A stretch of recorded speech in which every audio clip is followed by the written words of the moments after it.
মানবতা বিরোধী অপরাধের মামলায় অভিযুক্ত শেখ হাসিনাকে দেশে ফিরিয়ে এনে বিচারের মুখোমুখি করতে ভারতের সাথে কূটনৈতিক প্রক্রিয়ায় হাঁটছে বাংলাদেশ, কিন্তু ভারত প্রদর্শন করছে অসহযোগিতাপূর্ণ মনোভাব। এই অবস্থায় প্রশ্ন, শেখ হাসিনার ফেরানোর ঠেকাতে কতদূর যেতে রাজি ভারত? ভারতের পররাষ্ট্র মন্ত্রণালয় বাংলাদেশের সঙ্গে সুসম্পর্ক বজায় রাখতে চাইলেও শেখ হাসিনার প্রত্যর্পণ অনুরোধের বিষয়ে কোনো সিদ্ধান্ত জানায়নি।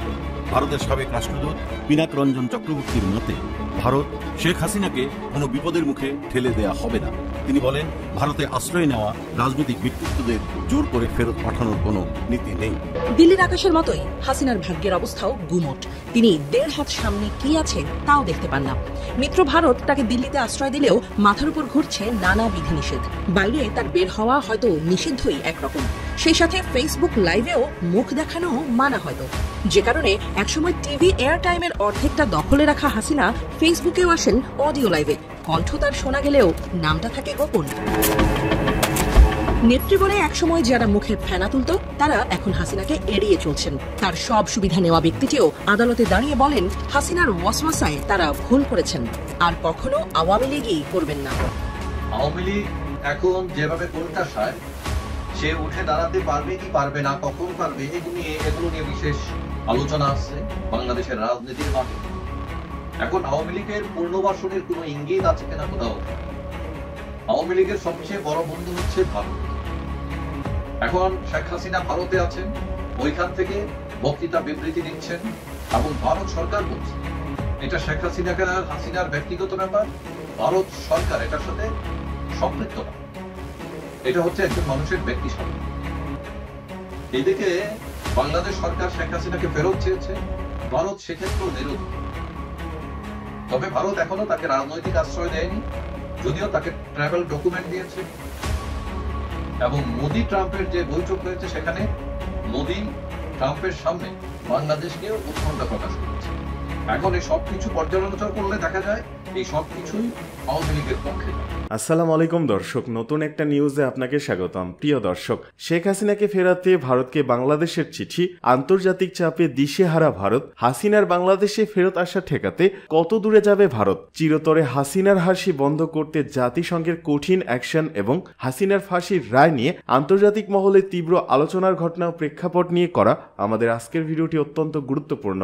ভিডিওটি শুরু থেকে শেষ পর্যন্ত ধৈর্য সহকারে দেখে একটি লাইক দিয়ে সবাইকে শেয়ার করে দিন। আমাদের চ্যানেলে নতুন হলে চ্যানেলটি সাবস্ক্রাইব করে পাশে থাকা বেল আইকনে ক্লিক করে রাখুন। আমাদের ভিডিওটি আপনি বাংলাদেশের কোন জেলায় বসে দেখছেন বা শুনছেন সেটি অবশ্যই কমেন্ট বক্সে কমেন্ট করে জানিয়ে দিতে ভুলবেন না। চলুন আর কথা না বাড়িয়ে ভিডিওটিতে একটি লাইক দিয়ে ধারাবাহিকভাবে আজকের বিস্তারিত খবরগুলো দেখে আসে। দিল্লির আকাশে বড্ড বেশি ধোঁয়াশা, তীব্র বায়ু দূষণে ঘরের বাইরে যাওয়া দুষ্কর, দম বন্ধ হয়ে আসে মাঝে মধ্যেই। তাই বাসিন্দাদের ঘরের বাইরে না যাওয়ার পরামর্শ দেয় দিল্লি প্রশাসন। গণ অভ্যুত্থানে বাংলাদেশ ছেড়ে দিল্লিতে পালানো শেখ হাসিনার জন্য হয়তো সেটাই ভালো। ঘর থেকে বের না হওয়ার বিষয়ে একটা অজুহাত তো তিনি দাঁড় করাতে পারেন। দিল্লির আকাশের মতোই হাসিনার ভাগ্যের অবস্থাও গুমোট। তিনি 1.5 হাত সামনে কি আছে তাও দেখতে পান না। মিত্র ভারত তাকে দিল্লিতে আশ্রয় দিলেও মাথার উপর ঘুরছে নানা বিধিনিষেধ। বাইরে তার বের হওয়া হয়তো নিষিদ্ধই একরকম, সেই সাথে ফেসবুক লাইভেও মুখ দেখানো মানা হয়তো, যে কারণে একসময় টিভি এয়ার টাইমের অর্ধেকটা দখলে রাখা হাসিনা ফেসবুকেও আসেন অডিও লাইভে। কণ্ঠ তার শোনা গেলেও নামটা থাকে গোপন। নেত্রী বলে একসময় যারা মুখে ফেনা তুলত, তারা এখন হাসিনাকে এড়িয়ে চলছেন। তার সব সুবিধা নেওয়া ব্যক্তিটিও আদালতে দাঁড়িয়ে বলেন, হাসিনার ওয়াসওয়াসায় তারা ভুল করেছেন, আর কখনো আওয়ামী লীগই করবেন না। এমন দুর্দিনে হাসিনার জন্য আরেক দুঃখের খবর। আন্তর্জাতিকভাবে প্রমাণ হয়ে চলেছে তার অপরাধ। বিশ্বের সব রাষ্ট্রের প্রতিষ্ঠান, জাতিসংঘের প্রতিবেদনও যাচ্ছে তার বিপক্ষে। কাজে লাগছে সেই অ্যাওয়ার্ড। সবাই দেখছে কতটা জঘন্য কাজ করেছেন তাদের চ্যাম্পিয়ন অব দ্য আর্থ। এবার গত বছরের জুলাই আগস্টে ছাত্র জনতার আন্দোলনকে দমন করার সময় মানবাধিকার লঙ্ঘন করেছে সাবেক প্রধানমন্ত্রী শেখ হাসিনার সরকার। জেনেভায় মানবাধিকার কাউন্সিলের বৈশ্বিক আপডেটের 58তম অধিবেশনে এই সংক্রান্ত প্রতিবেদনটি উপস্থাপন করেছেন জাতিসংঘের মানবাধিকার বিষয়ক হাই কমিশনার ভলকার তুর্ক।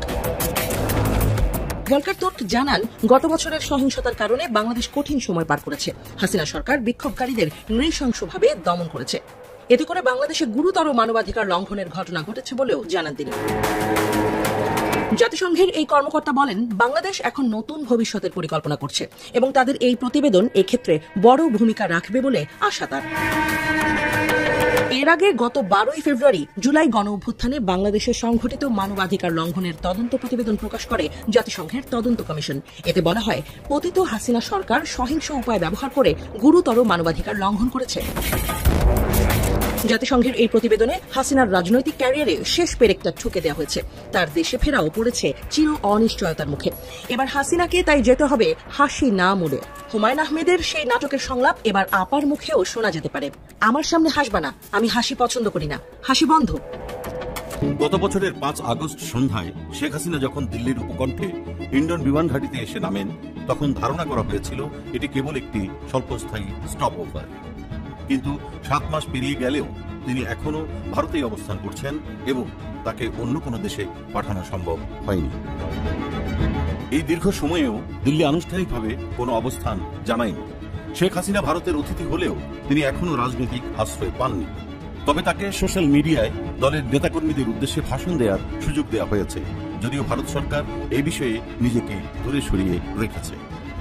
ভারতের পররাষ্ট্র মন্ত্রণালয় বাংলাদেশের সঙ্গে সুসম্পর্ক বজায় রাখতে চাইলেও শেখ হাসিনার প্রত্যর্পণ অনুরোধের বিষয়ে কোনো সিদ্ধান্ত জানায়নি। ভারতের সাবেক রাষ্ট্রদূত পিনাক রঞ্জন চক্রবর্তীর মতে, ভারত শেখ হাসিনাকে কোনো বিপদের মুখে ঠেলে দেয়া হবে না। তিনি বলেন, ভারতে আশ্রয় নেওয়া রাজনৈতিক ব্যক্তিত্বদের জোর করে ফেরত পাঠানোর কোনো নীতি নেই। তিনি দালাই লামার উদাহরণ টেনে বলেন, আমাদের সাংস্কৃতিক ও নীতিগত অবস্থান হলো, যারা এখানে আশ্রয় নেন তাদের জোর করে কোথাও পাঠানো হবে না। তাই শেখ হাসিনাকে ফেরত পাঠানোর সম্ভাবনা কম বলেই মনে করেন বিশ্লেষকরা। শেখ হাসিনার নিরাপত্তা নিশ্চিত করতে তাকে কঠোর নিরাপত্তা ব্যবস্থার মধ্যে রাখা হয়েছে। দিল্লির কূটনৈতিক সাংবাদিক নয়নিমা বসুর মতে, তার সঙ্গে কেবল ভারতের প্রধানমন্ত্রী নরেন্দ্র মোদী ও জাতীয় নিরাপত্তা উপদেষ্টা অজিত দোভালি মাঝে মধ্যে সাক্ষাৎ করেন, তাও কেবল গুরুত্বপূর্ণ বিষয়ে আলোচনা করতে। লন্ডন ভিত্তিক গবেষক প্রিয়জিৎ দেব সরকার মনে করে, ভবিষ্যতে শেখ হাসিনাকে ঘিরে ভারতের কঠোর গোপনীয়তা ধীরে ধীরে শিথিল হতে পারে। তার ভাষায়, ভারত তার অতিথির দায়িত্ব নিয়েছে, কিন্তু ভবিষ্যতে পরিস্থিতি বিবেচনায় হয়তো ধাপে ধাপে কিছু পরিবর্তন আসতে পারে। বিশ্লেষকরা মনে করছেন, আওয়ামী লীগ শেখ হাসিনার পুনর্বাসনের চেষ্টা করলেও বাংলাদেশে তার ফেরার পথ সহজ নয়। ওপি জিন্দাল গ্লোবাল ইউনিভার্সিটির অধ্যাপক শ্রী রাধা দত্ত বলেন, ভারত শেখ হাসিনাকে আশ্রয় দেবে, কিন্তু রাজনৈতিক পুনর্বাসনে সহায়তা করা কঠিন। তার মতে, শেখ হাসিনার প্রতি জনগণের ক্ষোভ এত দ্রুত কমবে না। তিনি বলেন, আওয়ামী লীগ ঐতিহাসিক দল হলেও শেখ হাসিনাকে পুনরায় নেত্রী হিসেবে মেনে নেওয়া হবে কিনা তা নিয়ে ঘোরতর প্রশ্ন আছে। ভারত সরকার শেখ হাসিনাকে নিরাপত্তা দিলেও তাকে বাংলাদেশের রাজনৈতিক অঙ্গনে ফেরানোর উদ্যোগ নেবে কিনা তা অনিশ্চিত। বিশ্লেষকরা মনে করছেন, ভারত তার কৌশলগত স্বার্থ বিবেচনায় রেখেই সিদ্ধান্ত নেবে, কিন্তু বাংলাদেশের অভ্যন্তরীণ রাজনীতিতে সরাসরি হস্তক্ষেপ করতে আগ্রহী নয়। এই 7 মাসে স্পষ্ট হয়েছে যে শেখ হাসিনা আপাতত ভারতে থাকবেন, তবে তার ভবিষ্যৎ কোন দিকে মোড় নেবে তা সময়ই বলে দেবে। আওয়ামী লীগ এখন যেভাবে কোণঠাসায়, সে উঠে দাঁড়াতে পারবে কি পারবে না, কখন পারবে, এগুলো নিয়ে বিশেষ আলোচনা আসছে বাংলাদেশের রাজনীতির মাঠে। এখন আওয়ামী লীগের পুনর্বাসনের কোনো ইঙ্গিত আছে কিনা কোথাও থেকে। আওয়ামী লীগের সবচেয়ে বড় বন্ধু হচ্ছে ভারত। এখন শেখ হাসিনা ভারতে আছেন, ওইখান থেকে বক্তৃতা বিবৃতি দিচ্ছেন এবং ভারত সরকার বলছে এটা শেখ হাসিনার ব্যক্তিগত ব্যাপার, ভারত সরকার এটার সাথে সম্পৃক্ত না, এটা হচ্ছে একজন মানুষের ব্যক্তি স্বাধীনতা। এইদিকে বাংলাদেশ সরকার শেখ হাসিনাকে ফেরত চেয়েছে, ভারত সেক্ষেত্রেও নিরুত্তর। তবে ভারত এখনো তাকে রাজনৈতিক আশ্রয় দেয়নি, যদিও তাকে ট্রাভেল ডকুমেন্ট দিয়েছে।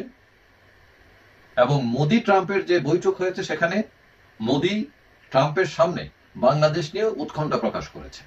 এখন এই সবকিছু পর্যালোচনা করলে দেখা যায় এই সবকিছুই আওয়ামী লীগের পক্ষে যায়। এখন কথা হচ্ছে, আওয়ামী লীগ ভারতের উপর অনেক আশা করে আছে যে মোদি সরকার তাদের একটা উপায় করেন কিনা, তাদের পুনর্বাসনের কোনো ইঙ্গিত কোথাও পাওয়া যায় কিনা।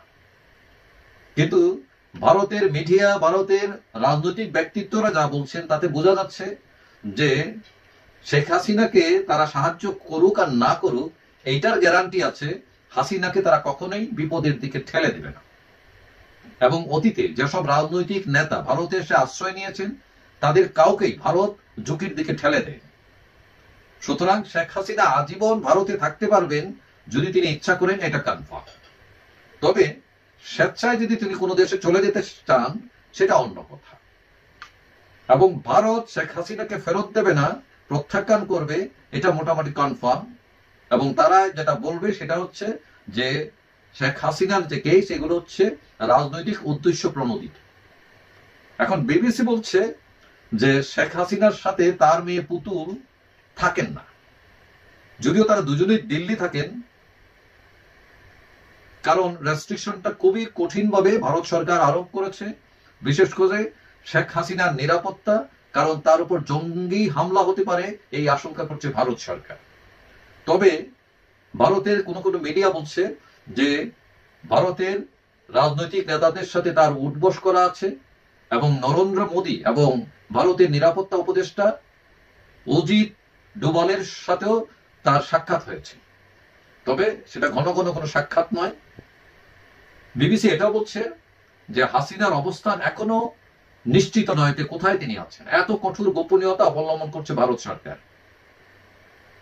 তবে তারা এটা নিশ্চিত করেছে যে হাসিনা যতদিন ভারত থাকতে চান, আজীবন চাইলে আজীবন থাকতে পারবে। তবে আওয়ামী লীগকে পুনর্বাসনের গ্যারান্টি দিতে পারে না ভারত, পারবে না, কারণ বিশ্ব রাজনীতির বাস্তবতায় এটা এখন সম্ভব নয়। এখন কথা হচ্ছে তাহলে আওয়ামী লীগের করণীয় কি?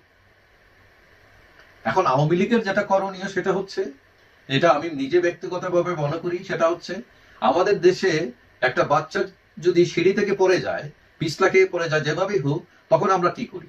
আমরা একদম ডান পারান দিয়ে দৌড়ে গিয়ে তাকে ধরি, উঠাই। কিন্তু ইউরোপ আমেরিকার বাস্তবতা ভিন্ন। তারা একটা ছেলে বাচ্চা যদি পড়ে যায় তাকে তারা উঠায় না, তারা কি বলে, উঠো উঠো, চেষ্টা করো, এই তো পারছো। এবং বাচ্চাটা কিন্তু শেষে ঠিকই উঠে যায়, এবং উঠে যাওয়ার পর তার হাততালি দেয় এবং বলে ওয়েল ডান, ইউ ডিড, তুমি পেরেছো, এই তো তুমি পারো। তখন বাচ্চাটা কি মনে করে? সে নিজেকে স্বাবলম্বী মনে করে, সে মনে করে সে পারে, তার কনফিডেন্স লেভেল গ্রো হয়। এখন এই কথাটা এই জন্য বললাম যে আওয়ামী লীগকে কেউ তুলে দেবে না, তাকে নিজেই উঠতে হবে, যত কষ্টই হোক না কেন। ভারত হয়তো তাকে মোটিভেট করতে পারে, উৎসাহ দিতে পারে, তাকে উপদেশ দিতে পারে, বর্জুর দূরে দাঁড়িয়ে হাততালি দিতে পারে, কিন্তু আপনাকে টেনে তুলবে না। এই পৃথিবীর রাজনীতি বদলে গেছে, উঠতে হবে আপনাকে নিজে।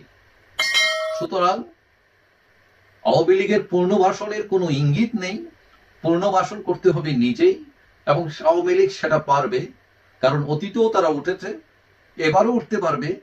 তবে তার ভুলভ্রান্তি কাটিয়ে তার নেতৃত্বকে সুন্দরভাবে সাজিয়ে সে যদি চেষ্টা করে, এটা সময়ের ব্যাপার মাত্র। ভারত ও ব্রিটেনের পররাষ্ট্রমন্ত্রীদের আলোচনায় বাংলাদেশ প্রসঙ্গ।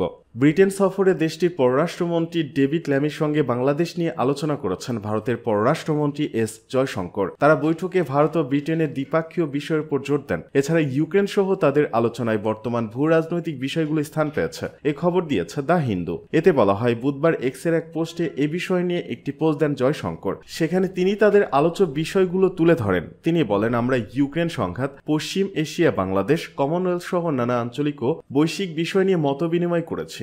বিশ্বজুড়ে অনিশ্চয়তার মধ্যে স্থিতিশীলতার জন্য ভারত ব্রিটেন সমৃদ্ধির জন্য অবদান রাখছে বলে উল্লেখ করেছেন জয়শঙ্কর। তবে তাদের আলোচনায় বাংলাদেশ নিয়ে কি কথা হয়েছে তা বিস্তারিত জানাননি তিনি। কিন্তু দ্য হিন্দু বলছে, গত বছরের আগস্টে ভারতে পালিয়ে আশ্রয় না বাংলাদেশের সাবেক প্রধানমন্ত্রী শেখ হাসিনা ব্রিটেনে আশ্রয় চেয়েছিলেন বলে কথা উঠেছিল, তবে তা হয়নি। লন্ডন তখন সাফ জানিয়ে দিয়েছিল, ওই পরিস্থিতিতে ব্রিটেনে আশ্রয় দেওয়ার জন্য ব্রিটেনের হাতে কোনো আইন নেই। গণমাধ্যমটি হাসিনার ভাগ্নি টিউলিপ সিদ্দিকের বিষয়টি তুলে ধরেছে। সেখানে বলা হয়, হাসিনার ভাগ্নি টিউলিপ সিদ্দিক ব্রিটেনের লেবার পার্টির একজন এমপি। 2025 সালের জানুয়ারি পর্যন্ত তিনি দেশটির সিটি মন্ত্রী ছিলেন। কিছু অভিযোগের মুখে তিনি পদত্যাগ করেন। জয়শঙ্কর গত মঙ্গলবারের কিছু অংশ ও পরদিন বুধবার যুক্তরাজ্যের চেভেনিং হাউসে কাটিয়েছিলেন। এটা ব্রিটিশ পররাষ্ট্রমন্ত্রীর সরকারি বাসভবন। একই সময় সেখানে জয়শঙ্করের স্ত্রী কিয়োকো জয়শঙ্কর ও ল্যামের স্ত্রী নিকোলা গ্রিনও উপস্থিত ছিলেন।